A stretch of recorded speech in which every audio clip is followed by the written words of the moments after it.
Hello दोस्तों, मैं अमित। स्वागत है एक और कहानी में। ये कहानी मेरे दोस्त ने मुझे बताई थी और यह घटना उसके दादाजी के साथ घटी थी। तो चलिए सुनते हैं बिना देरी की ये खौफनाक कहानी। यह घटना मेरे दोस्त के दादाजी के साथ हुआ था, जो अब इस दुनिया में नहीं है। यह उस समय की बात है जब देश में विभाजन हो रहा था। लोग ईमानदार और नेक थे और सभी ने अपने जीवन में संघर्ष किया था। मेरे दोस्त के दादाजी कपड़ों पर कढ़ाई का काम करते थे और उनका अपना कारखाना था। काम करते करते अक्सर रात के 11 बज जाते थे और दुकान से घर आते आते 12 भी बज जाते थे। उस समय आबादी से दूर एक कब्रिस्तान हुआ करता था, जिसके आसपास कोई घर वगैरह नहीं था। उस इलाके में प्रवेश करते ही एक बड़ा कब्रिस्तान शुरू हो जाता था, जिससे गुजरने में तांगे वाले को 10 से 12 मिनट लग जाते थे। उस समय तांगे का ही दौर था, गाड़ी वगैरह इतनी नहीं चलती थी। इस दौरान इतना सन्नाटा और खामोशी होती थी कि तांगे की आवाज़ दूर तक सुनाई देती थी। अक्सर इस समय कोई तांगा नहीं चलता था, क्योंकि लोग जल्दी सो जाया करते थे और सुबह जल्दी उठते थे। मेरे दोस्त के दादाजी अपने कारखाने में काम खत्म करने के बाद कारीगरों को रोज़ाना मजदूरी देते थे और पैसों का हिसाब किताब करते थे, जिससे उन्हें देर हो जाती थी। इसलिए उन्होंने एक तांगे वाले को हायर कर रखा था, जो रोज़ उन्हें घर छोड़ने जाता था। वह तांगे वाला भी उसी इलाके का रहने वाला था। एक दिन जब वे हमेशा की तरह तांगे पर घर लौट रहे थे और उस इलाके में प्रवेश किया, तो कब्रिस्तान शुरू हो गया। तांगे वाला तेज गति से तांगा चलाता जा रहा था। तभी अचानक एक जोरदार आवाज़ आई और तांगा रुक गया। दादाजी ने कहा, क्या हुआ? तांगे वाला बोला, मुझे लगता है कि तांगे का पहिया किसी गड्ढे में फंस गया है, मैं उतरकर देखता हूँ। तभी वो तांगे वाला उतरकर चेक कर ही रहा था कि इतने में दूर से एक आदमी आता दिखाई दिया। देखने में ही बहुत अजीब सा लग रहा था। उसके हाथ में लालटेन थी, सुर्ख रंग की सलवार कमीज पहनी हुई थी, ऊपर काला सा कपड़ा और सिर पर छोटी सी पगड़ी थी। वह जोरदार ऊंची आवाज में कहने लगा, तांगे का पहिया अभी नहीं निकलेगा गड्ढे से। मेरे दोस्त के दादाजी और तांगे वाला दोनों उसे देखने लगे कि ये कौन है। दादाजी और तांगे वाला सोच ही रहे थे कि वह आदमी फिर बोला, मैं आपके इलाके में ही रहता हूँ, काफ़ी समय हो गया है मुझे, साथ ही मेरा घर यहीं है। सर्दी बहुत हो गई है, तो आप चाहे तो थोड़ी देर रुक सकते हैं यहाँ, मैं तांगा गड्ढे से निकाल देता हूँ, लेकिन बदले में आपको मेरा एक मदद करनी होगी।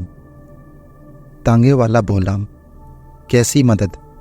तो वह अजीब सा आदमी हंसते हुए कहने लगा, अरे भाई, आपको बस मेरे साथ चाय पीनी होगी, और वैसे भी सर्दी बहुत है। मैं अपने भाइयों के साथ यहाँ रहता हूँ, हम मिलकर आपके तांगे का पहिया गड्ढे से निकाल लेंगे, लेकिन इसमें कुछ मिनट लग जाएंगे। आपको इस सर्दी में खड़ा होना पड़ेगा, आपको चाय बिना पिलाए हम नहीं जाने देंगे। दादाजी और तांगे वाला एक दूसरे को देखने लगे और फिर दादाजी बोले, कब्रिस्तान के बीच रास्ते में फंस चुके हैं, जल्दी निकल जाएं तो वही बेहतर होगा। तांगे वाला बोला, हाँ जी साहब, रात को चाय का प्याला कौन पीता है? दादाजी ने कहा, मगर इस वक्त सबसे ज़्यादा ज़रूरी है कि हमारा तांगा बुरी तरह फंस गया है, उसे निकालना होगा। इसमें कम से कम 5-6 लोगों की ज़रूरत तो पड़ेगी ही। इसके भाई मदद के लिए आएंगे तभी कुछ हो सकता है और इस मुसीबत से जान छूटेगी। इसलिए इसकी बात मान लेते हैं, चाहे मत पीना, बस खामोश रहो। तो वह अजीब सा आदमी उन दोनों को अपने साथ अपने घर ले गया। जब वे अंदर गए तो वहाँ बहुत बड़ा कमरा था जिसमें उसके भाई, उनकी बीवियाँ और बच्चे थे। एक बूढ़ा आदमी भी वहाँ बैठा हुआ था जो हुक्का पी रहा था। हमें देख सबके चेहरों पर अजीब सी हंसी आ गई। उस आदमी ने कहा, खड़े क्यों हो, बैठ जाओ पलंग पर। दादाजी और तांगे वाले ने कहा, आप हमारा काम जल्दी कर दें, आपके भाई मिलकर गड्ढे से पहिया निकाल दें जो वहीं जम गया है। वह आदमी जो हमें लाया था बोला, ये तो मेरे एक हाथ का ही काम है, मेरे भाइयों की क्या ज़रूरत। वहाँ उन 7 भाइयों की पत्नियों ने कोई घूंघट नहीं पहना हुआ था और हमारे सामने आकर वो बैठ गई। उस समय पर औरतें आमतौर पर घूंघट ओढ़ा करती थीं और अपने जेठ, देवर और बहनोई के सामने नहीं आती थी। दादाजी बोलने लगे कि यह औरतें हमारे सामने आकर बैठ गई और अपना काम कर रही है। दादाजी को थोड़ा अजीब लगा। दादाजी और तांगे वाला बहुत घुटन महसूस कर रहे थे। तभी दादाजी को बाथरूम सी आई तो उन्होंने शौचालय जाने का सोचा। तभी एक छोटा बच्चा भाग कर आया और कहने लगा, मैं आपको बाथरूम तक ले जाऊंगा। यह सुनकर दादाजी उस बच्चे के पीछे चले गए। तांगे वाला वहीं बैठा रहा। तांगे वाला देखता है कि वही 7 औरतें बालों में कंघी करने लगी और उसके सामने आकर बैठ गई। जब वे कंघी करती तो उनके बड़े बड़े बाल जमीन पर गिरते और वे उन्हें उठाकर अपने मुंह में डालकर खाने लगी। यह मंजर देखकर तांगे वाला डर गया और उसके होश उड़ गए। इस दौरान 7 बच्चे उन औरतों के पास आए और कुछ अजीब सी भाषा में बात करने लगे, जैसे एक दूसरे की शिकायत कर रहे हों। उन औरतों ने अपनी अपनी चोटी से बच्चों को मारना शुरू कर दिया।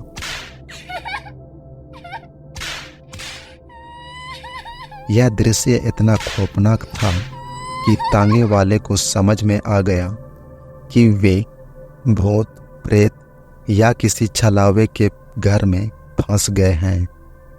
उसने हनुमान चालीसा का पाठ पढ़ना शुरू कर दिया। दूसरी तरफ दादाजी बाथरूम में जाने लगे तो उन्होंने देखा कि टूटी हुई खिड़की से बाहर पूरा कब्रिस्तान दिखाई दे रहा है और वहां से लोग उन्हें ही झांक रहे हैं।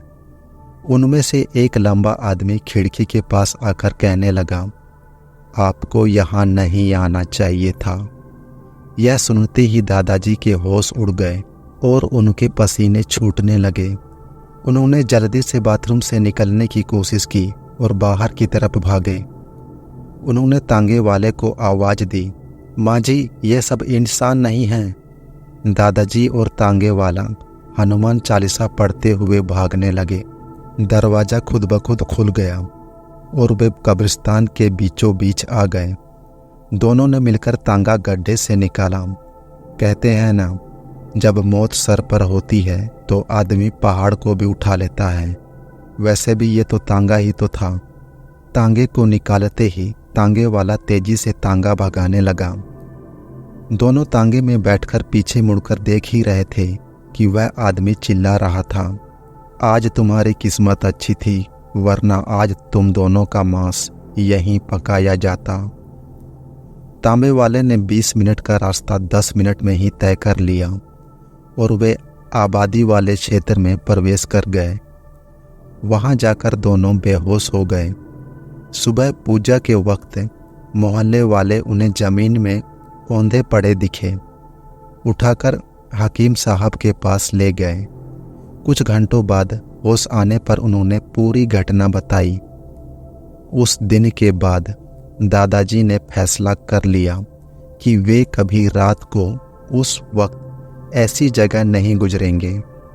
इस घटना के बाद कई दिनों तक दोनों को बुखार ही रहा और वे खौफ से कांपते रहे।